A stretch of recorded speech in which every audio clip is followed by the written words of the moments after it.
Mga kaigsunan, magandang umaga sa lahat ng ating mga avid na listeners and viewers, no, all over the globe, no. Kasama ko ngayon si Brother Lulot Patindes, no, ang ating kaibigan na before, no, hindi pa siya na converted into religiosity, no. Lagi lang siya nandun sa templo ng mga Madyongiro, no, o sa sinaguga, sa tungits, no. Pero ngayon, thanks be to God, the only permanent in this world is change. Ang permanente lang nining kalibutan na, Brother Lulot, ang kausaban. No? So ngayon, kasama din natin si Brother Melchor, no? Villacorta, isang journalist, no? Pero ngayon, no, nandito kasama sa atin, no? Ang kanyang ibinabahagi, no? Ang salita ng ating Panginoong Hesukristo base sa ating banal na ebanghelyo ngayon na araw na ito, no? So bago tayo magsimula, Brother Melchor, Brother Lulot, no? Buksan natin ito sa panalangin, no? Na mag-lead nito si Brother Melchor, no? In the name of the Father, and of the Son, and of the Holy Spirit. Amen.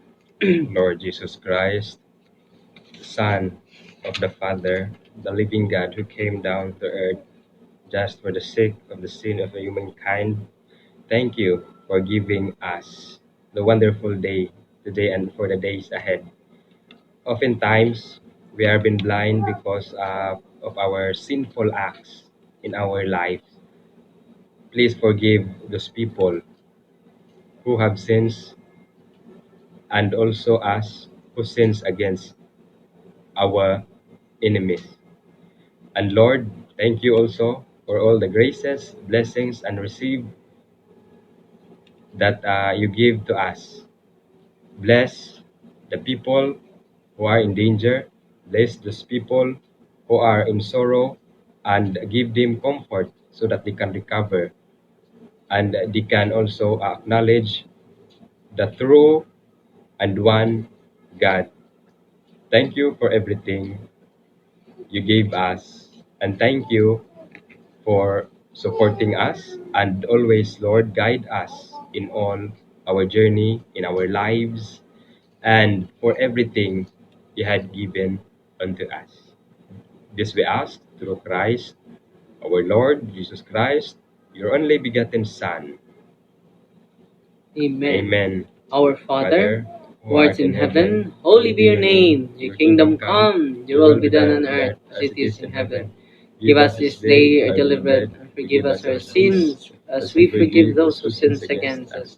Do not bring us to the test, but deliver us from evil. Amen. Hail Mary, full of grace, the Lord is with you. Blessed are you among women, and blessed is the fruit of thy womb, Jesus. Holy Mary, Mother of God, pray for us sinners, now and the hour of our death. Amen.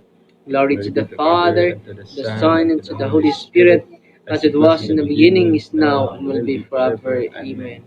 In the name of the Father, and of the Son, and of the Holy Spirit. Amen. So, good morning everyone, no? Magandang umaga mga kapatid, mga kapuso, mga kapamilya, mga kadugo, no? O mga sa lahat ng mga kaibigan natin sa buong dako ng mundo na who listen, no, to our broadcast, no. We need to spread out the word of God because the word of God gives us strength, give us direction, all day long, no. So babasahin natin ngayon ang banal na salita ng ating Panginoong Hesukristo. Reading of the Holy Gospel according to Saint Matthew. Glory to you, Lord Jesus Christ. Jesus said to his disciples, Amen, I say to you, it will be hard for one who is rich to enter the kingdom of heaven. Again, I say to you, it is easier for a camel to pass through the eye of a needle than for one who is rich to enter the kingdom of God. When the disciples heard this, they were greatly astonished and said, Who then can be saved? Jesus looked at them and said, For men this is impossible, but for God all things are possible. Then Peter said to him in reply, We have given up everything and followed you. What will there be for us?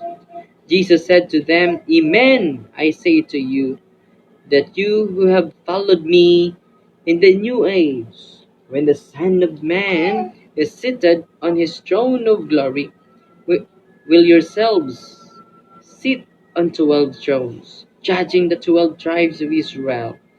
And everyone who has given up houses or brothers and sisters or father or mother or children or lands for the sake of my name will receive 100 times more and will inherit eternal life. But many who are first will be last, and the last will be first. The Gospel of the Lord. Praise to you, Lord Jesus Christ. So mga kapatid, once again, magandang umaga sa inyong lahat, no? At nandito naman kami nagbibigay ng mga reflection base sa ating banal na kasulatan, no? Banal na ebanghelyo, no? Dito, no, sa ating ebanghelyo of Brother Lulot, no? Ang sabi ni Kristo, Amen, I say to you, it will be hard for one who is rich to enter the kingdom of heaven, no? Again, he emphasizes again, no? Again, I say to you, it is easier for a camel to pass through the eye of the needle than for the one who is rich to enter the kingdom of heaven, no? So, mabigat itong nagsabi, salita ng ating Panginoon na mahirap talaga sa mga mayaman ang makapasok sa kaharian sa Diyos, no? And then meron siyang analogy dito, no? Na sabi niya, it is easier for a camel to pass through the eye of a needle. Kung pupunta tayo sa brother, maintindihan natin ito, ang mga salita ng ating Panginoong Hesukristo kapag pupunta tayo sa City of Jerusalem, no? Dun sa City of Jerusalem, brother Lulot, merong needle of an eye of a needle, no? Maliit lang siya na gate, maliit na gate, no? Para sa mga camel 'yon, no? Pero maraming mga bagahe ang mga camel, brother Lulot, no? Na nasa kanilang shoulder, no? Maraming ikinakarga, no? In order to enter, the camel should discharge the things being put in his arms, no? Para yuyuko kunti ang camel, din bago pa siya makapasok sa eye of the needle, no? So, dahil ito ang analohiya, makapasok pala ang mga camel as long as he discharges the things being put in his arms, no? So in like manner, no, kung ang mga mayayaman nating mga kaibigan ay generous, magpakumbaba, na anong Tagalog, no? Nung a little bit bow down, no? In order to yuyuko ng kaunti, no? Ang camel, no? In like manner, no, kung ang mga mayaman, take note, ay generous, no? Sila pala ang unang maka-enter sa kaharian ng Diyos, no? Kung generous ka pero kung ina-accumulate mo ang lahat ng bagay, no? And then you forget to share, you are not generous to the needy, no? Madamot ka, Brother Lulot, no?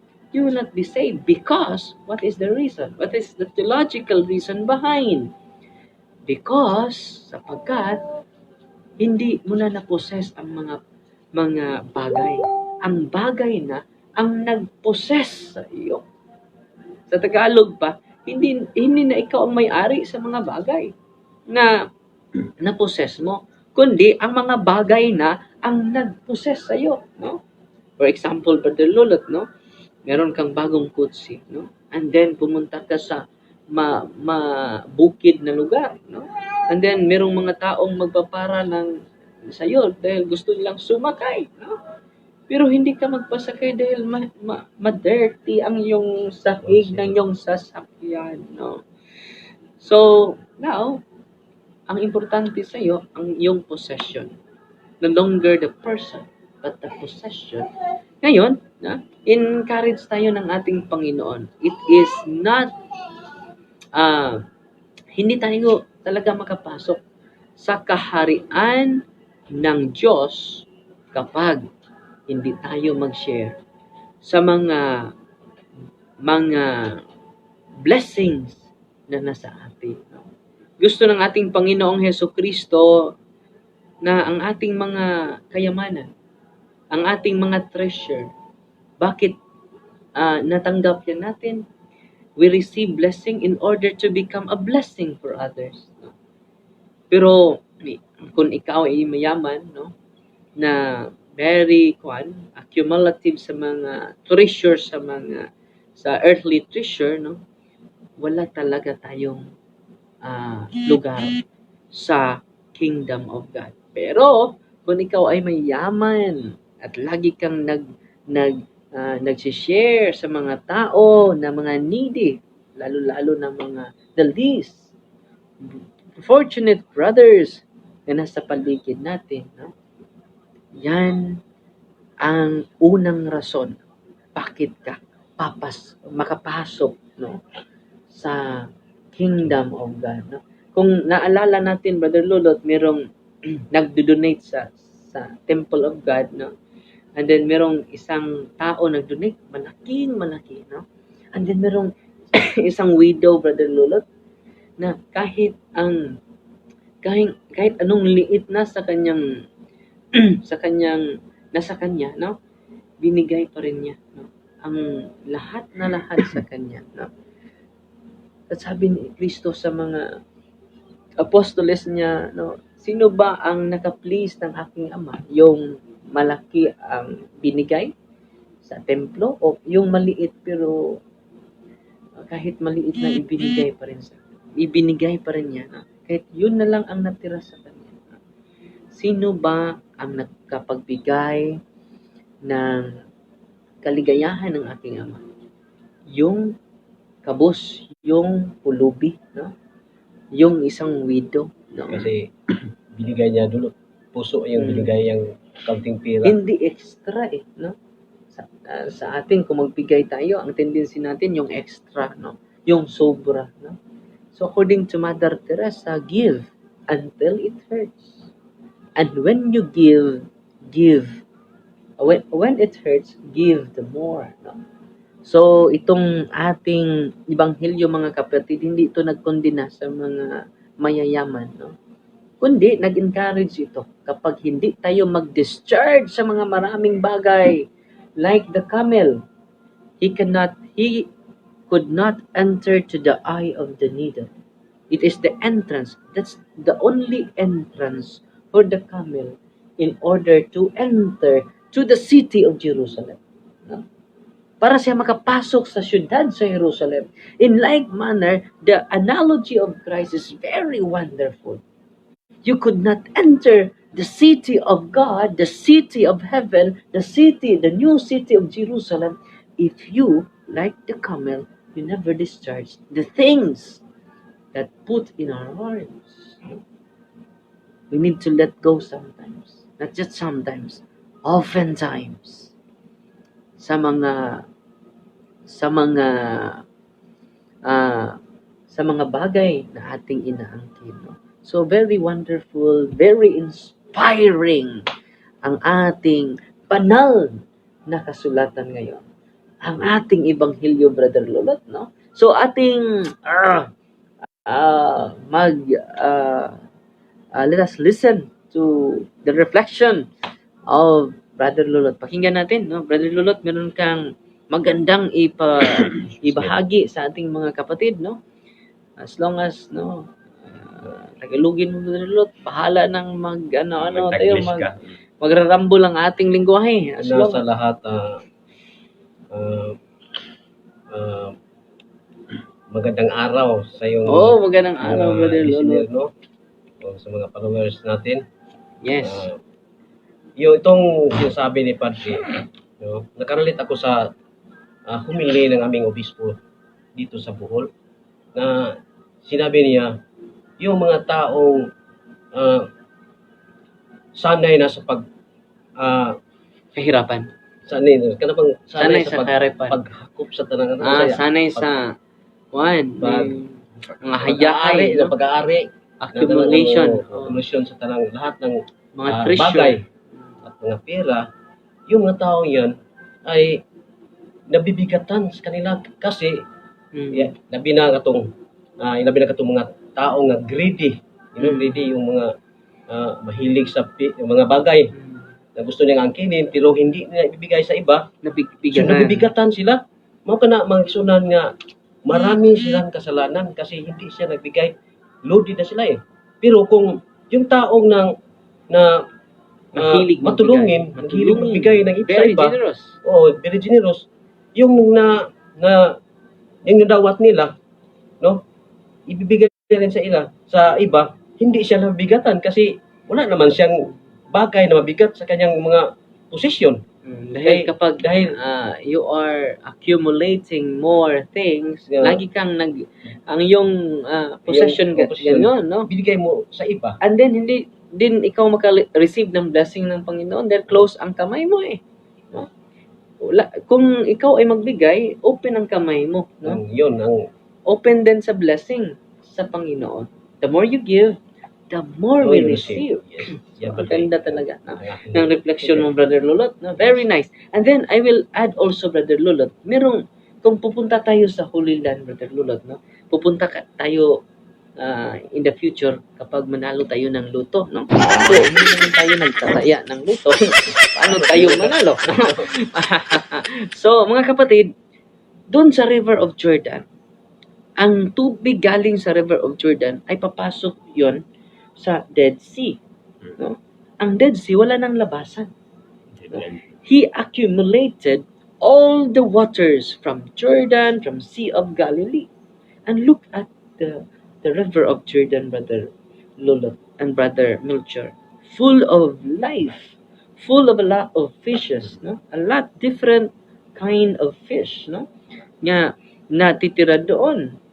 Nandun lang, no? Sa River of Jordan. And then, he shared it to the Dead Sea. And look at the River of Jordan, Brother Lulot. Because he shares the water from him, no? And then there's life. A lot of living organism in the River of Jordan. While in the Dead Sea, no life, no? Kaya Father Dead, Dead Sea. That's the reason why the adjective being addressed to the sea is dead. Why she died? Why she called Dead Sea? Because she never shares the water. He just only collect. He just only accumulate waters, but he never shares. And no life being flourished on the Dead Sea. No? Wow. In like manner, my dear brothers and sisters, if we share, we are like the River of Jordan, full of life, full of power, full of strength, full of meaning, full of definition. But if you live like a Dead Sea, accumulating more things, accumulating for yourself, you are dead, hopeless, no love, no faith. It is all about death. So, ang ganda talaga sa ating Ebanghelyo ngayon, Brother Lulot, no? Wow. Thank you, Lord, for this wonderful day that you corrected us, no? And you inspired us to share. For me, Brother Lulot, if the rich people will be generous, for me, they will be the one to enter heaven. No? As long as the key to heaven is generosity. No other than even the Father is so generous to us. Why? Because He shared.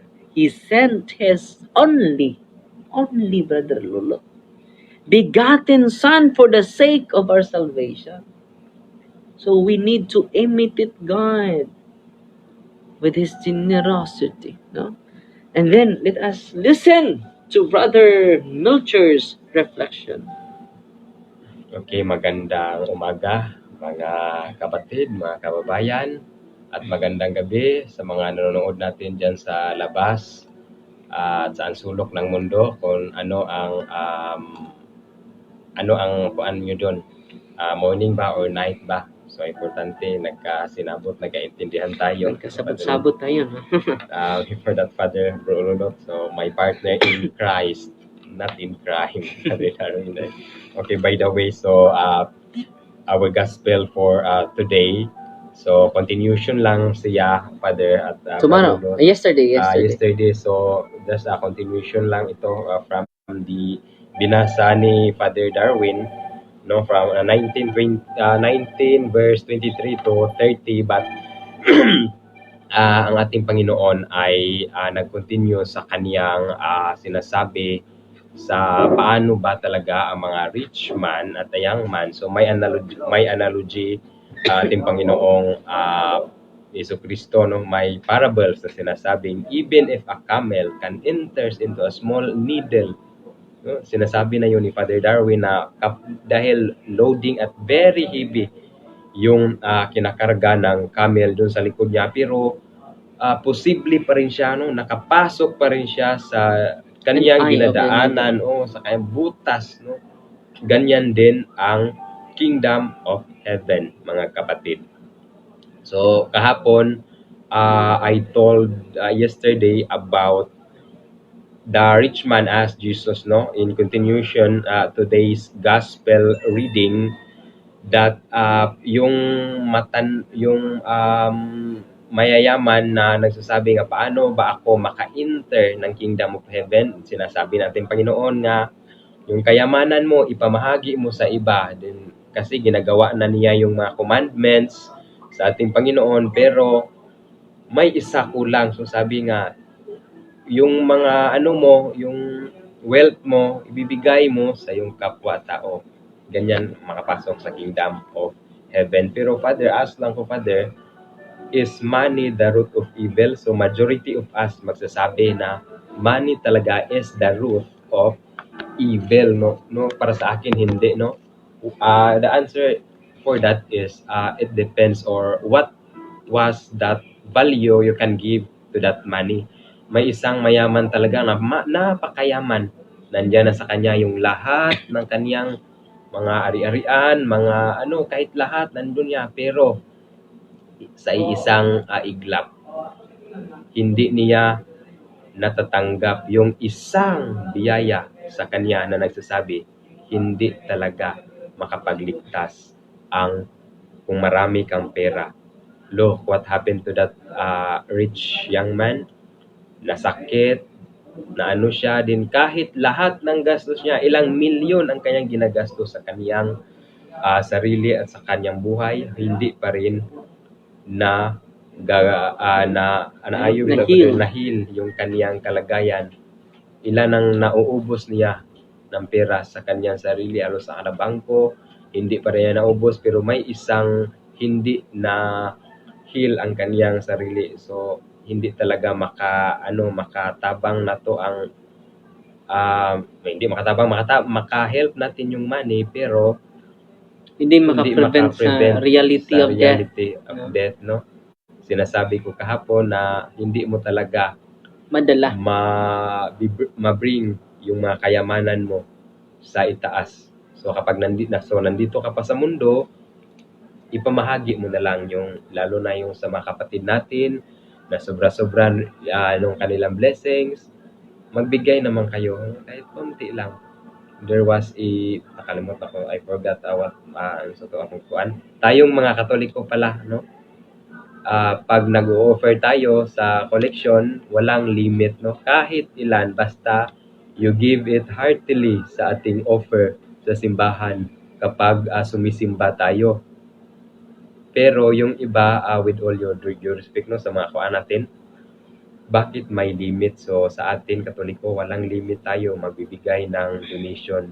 Pero I don't know yung iba, sabi nila ilang ano daw kinakuan. Kaming Katoliko, nakaano ako pa naka-encounter ng isang other religion. Sabi niya, may ano kami may limit, pero sinasabi ko, kami talaga ma'am, wala kuan mo lang yan, sarili mo lang yan.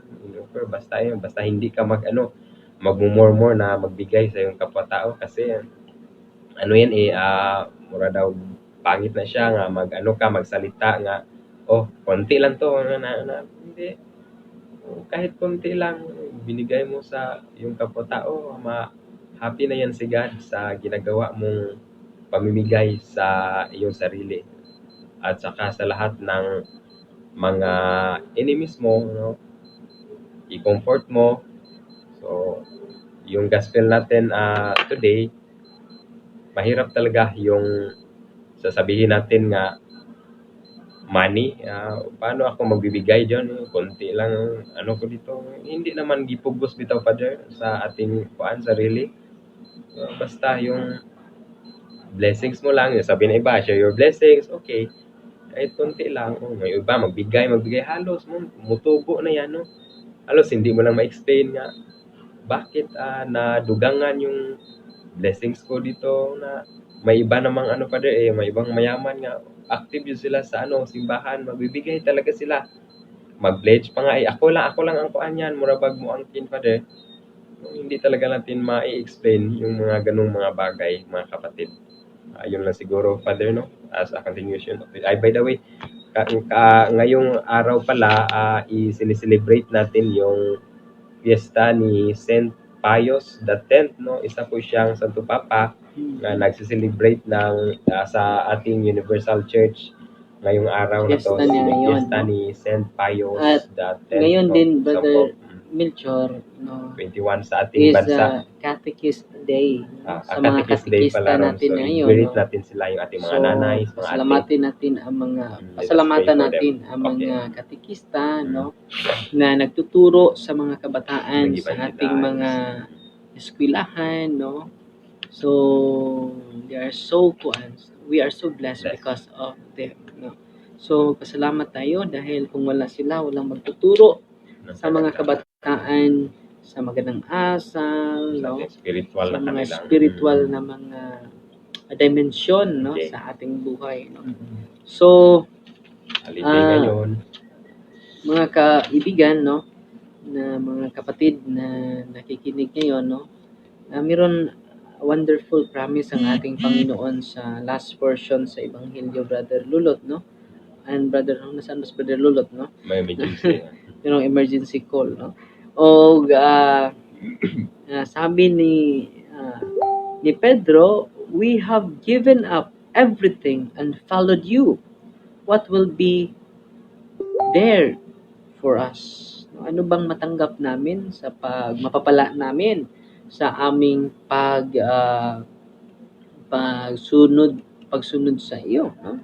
And Jesus answered, a wonderful answer of Jesus, my dear brothers. Amen, I say to you, that you have followed me in the new age. When the Son of Man is seated on his throne of glory, will yourselves sit on 12 thrones, judging the 12 tribes of Israel. And everyone who has given up houses, or brothers, or sisters, or father, or mother, or children, or lands, for the sake of my name, will receive 100 times more. No? Just imagine, will receive 100 times more. And not only that, and also will receive and inherit eternal life. Wow, This is maganda. a wonderful promise of God to all of us. No, don't lose hope today.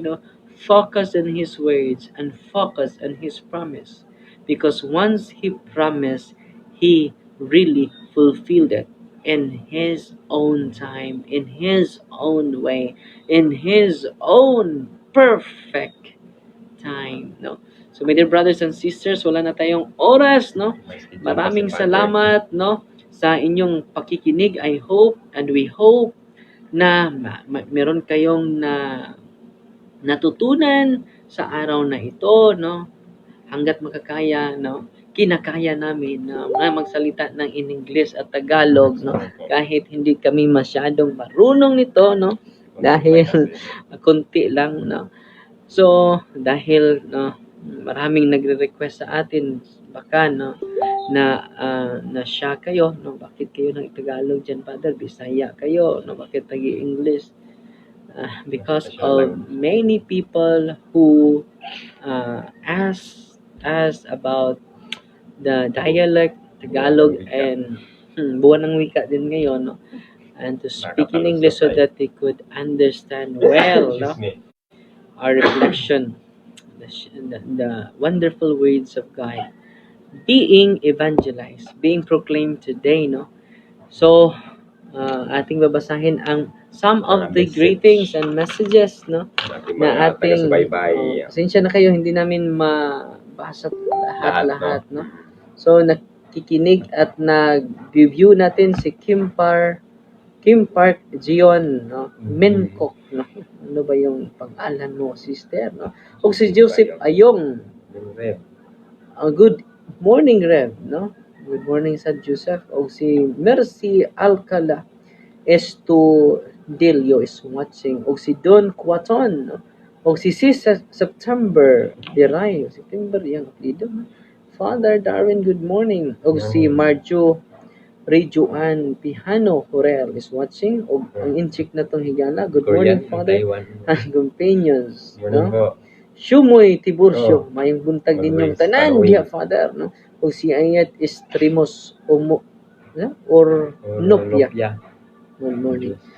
Joseph Ayong, Reverend, what topic discussion ninyo, no? About sa gospel, Brother, no? O si Maria Lourdes. Good morning, Father, Brad Melchor, Brad Lulot, na ay ko'y pangutana. Bahin sa Mark chapter 13, verse 32, na mao man gani ni ang rason ni ventilasyon o versus wine nga dili Ginoo ang atong Lord Jesus Christ palihog pwede makasabot ko ani nga verse. So si Maria Lourdes ay 13 to 32. nagtatanong sa Mark chapter 13 verse 32. No one knows the days No one or knows, hour. however, when the day or hour will come, neither the angels in heaven nor the Son, only the Father knows. So, ang tekstong iyan nagsasabi na even the Son of Man, no, never knows the exact sa wakas ng mundo. Dahil wag nyong kalimutan na ang ating Panginoon Hesukristo ay may two natures, no? The first one, true God, and the second one is true man. So true God, being a God, no, the nature of Jesus, alam niya ang lahat. Pero being a true God, no, kung nalalaman niya lahat, no, isip tao, no, ang lahat ng nangyayari sa mundo, no, hindi na siya true man, no. So in relation to the second nature of God, no, the relation to the second nature of Christ, no, totoo yan, hindi niya alam.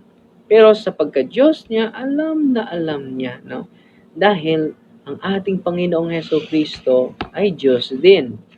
So limited lang ang kanyang knowledge in relation to the first nature, second nature niya, true man, no? Dahil ang teaching natin, si Kristo ay mayroong two natures, true God and true man. So in true God and true man, sa pagkatao niya, no, parihong-pariho talaga sa atin. Limited lang ang ating knowledge in the future. No, hindi talaga natin alam. Melchor, tanungin natin, alam mo ba ang future? Hindi. No one could predict the future. But take note, he is referring to the second nature of himself, that he is limited in relation to the second nature of Christ, no? the true man, no? Ang tunay na tao hindi niya alam ang future unless it is divinely revealed by him, by God, from God, no? So yan ang ating, pero hindi yan nagtutukoy na si Kristo ay hindi Diyos. Basahin natin, no? Basahin natin ang 1:1. Ito ang matindi na teksto na hindi talaga makaano dito ang mga iglesia ni Kristo. In the beginning, I quoted John chapter 1 verse 1. In the beginning, the Word already existed, and the Word was with God. Take note. And the Word was God. No? Sa simula, ang Word nandyan na.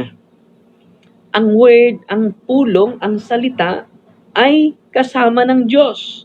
At ang salita ay Diyos. No? The word. Hindi ko alam bakit hindi sila naniwala dito. Mas naniwala pa sila, ang mga INC, ni Manalo kaysa ni San Juan. And then who is this Word? And the Word became a human Flesh. being and full of grace and truth live among us. Sino ba to? Si Kristo. Niatras natin, ang salita ay kasama ng Diyos at ang salita ay Diyos. Klaro-klaro, Brother Maria, no?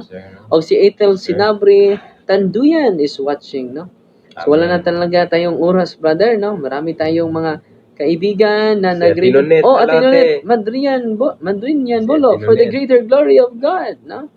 So, salamat sa inyong pagko-comment, no? Dahil kayong salamat, Father Darwin, nakasabot ako kung saan pagtupag ani. As the second nature, as human, nagsabta na dyan nako. Thank you so much, no? O salamat kayo. Let us close our activity, very sacred activity, reflecting the Word of God. Ating i-ask si Brother Lulot na mag-lead sa closing prayer natin, Brother Lulot. Kaya mo yan, Brother Lulot, no? Okay. Hinay-hinay lang bro. In the name of the Father, and of the Son, and of the Holy Spirit. Amen. Nagpasalamat kami sa Ginoong Hesus Kristo na binigyan kami ng time, oras sa pagsangyaw sa mga pulong sa Diyos. O pinapunta ang mga listeners ng mga followers na tanaw karon, mananawagan sa ilang una-una. Papaligkon ang magpagtuo sa ilang pagtuo pinagi sa mga pulong sa Diyos nga among gisangyaw ito kanila. Kini tanan Ginoo akong gipangayo diha kanimo sa ngalan sa Amahan, sa Anak, Father, sa Son, Espiritu and Holy Santo. Spirit. Amen. Amen. Bang kaigsunan, daghang salamat sa inyong pagsunod o pagpamati o pagpamtanaw nining atong programa sa TYFB, ang pulong sa kinabuhi.